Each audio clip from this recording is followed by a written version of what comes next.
वालेकुम दोस्तों, आज तुहाडे वास्ते माशाल्लाह दो बकरे लिआंदे ने प्योर मदरसा कलर दे चंगे नक नकोड़े च और चंगी झालर च। उम्र जिहड़ी है 13 तो 14 महीने कन्फर्म।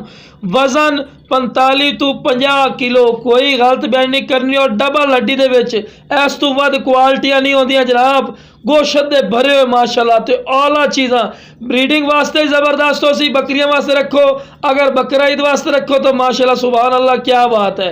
पहले तो विखा रहे हैं टोर फेर के वीडियो तो एंड तक विखा इंशाल्लाह अल्लाह के फजल करम नाल भाइयों को अच्छी तरह एक एक अंदाज इन्हों का विखाई सा है, ठीक है ना। और हर अच्छी तरह इन्फॉर्मेशन दिसा है भाइयों को कि किस तरह बकरे और केड़ी केड़ी क्वालिटी है।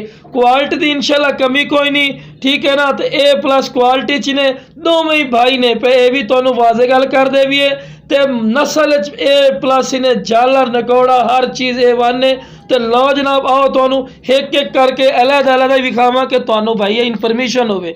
तो लो जनाब पहले नंबर ते आ गया खट्टा मक्खी चीना, बहुत आला क्वालिटी का इन्हें तो जबरदस्त बिल्कुल तोता फेस भी चेक कर सकते हैं, बिल्कुल तोता फेस। तो पैर भाई बने इस वजह तो ना थोड़ा कौखा हो रही है। तो बिल्कुल चमकदार पशम ते डबल हड्डी के बिल्कुल डबल हड्डी चौड़ी छाती ते बहुत जबरदस्त। और बिग बकरा ने छोटा बकरा नहीं समझना ने।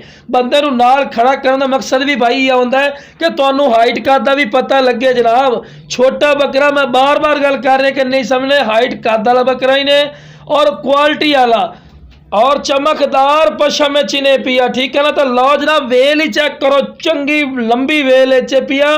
तो वेल भी नाल चेक करवा रहे। तो बिल्कुल तोता फेस, कन्ना की लेंथ भी वेख रहे हैं, चंगे लंबे कन 17 तो 18 इंच माशाल्लाह कन लंबे इसू।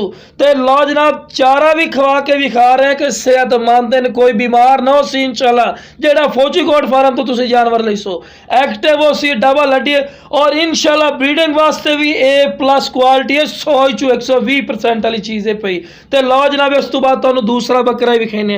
लो जनाब क्वालिटी चेक करो, बिल्कुल वाइट अख तोता फेस ही चेक कर ना, बिल्कुल तोता फेस। तो बैठ में सिंग तो झालर भी माशाल्लाह चेक करो। तो नक नकौड़ा भी बहुत आला चीज़ ने। तो छाती चेक करो, डबल हड्डी दे विच चौड़ी छाती तो चमकदार पशम चौसी। कोई है जिन्ना लंगड़ा लुला नहीं आना, वो तुहानू चेक करवावांगे। तो कन्ना की लेंथ भी वेखो, लंबे कन माशाल्लाह और सेहतमंद चीज़ा। तो बहुत आला चीज़ा, जितनी तारीफ करे भाई फायदा कोई नहीं। तुहानू खुद ही नजर आ रही है कि माशाल्लाह क्वालिटी वाले। तो वेल ही वेखो जनाब, चंगी लंबी वेल बराबर दा थल्ला, बिल्कुल बराबर दा। तो नकौड़ा ही चेक करो, तो वेल ही बहुत जबरदस्त और चमकदार पशम। तो लो जनाब इन्हू भी चारा खवा के विखा रहे हैं कि तुहानू भाई पता लगे कि सेहतमंद जानवर हैं, कोई बीमार नहीं होना, एक्टिव जानवर हो सन। क्यों कि असी इंशाल्लाह अपना व्यवहार बनावना, व्यवहार खराब नहीं करना इंशाल्लाह, ठीक है ना। जेड़ा भाई भी इंशाल्लाह जानवर लई सी अच्छे लफ्ज़ याद रख सी, ठीक है ना। महंगा थोड़ा कुछ ने लेकिन क्वालिटी चंगी है। क्वालिटी चंगी लवनी है तो भाई जी थोड़े पैसे लगने। तो हाइट कद भी तुहानू विखा रहे हैं कि बिल्कुल बराबर दा है, ठीक है ना, बिल्कुल बराबर दा। लो जनाब फिर दौड़ा के चेक करवा रहे हैं, कोई फार्म गोट फार्म वाला इस तरह तुहानू चेक नहीं करवाएगा। तो खूबसूरती दी माशाल्लाह इंतहा है, बोलने की जरूरत कोई नहीं। इंशाल्लाह चीज़ नजर आ रही है कि खूबसूरत कितनी है माशाल्लाह।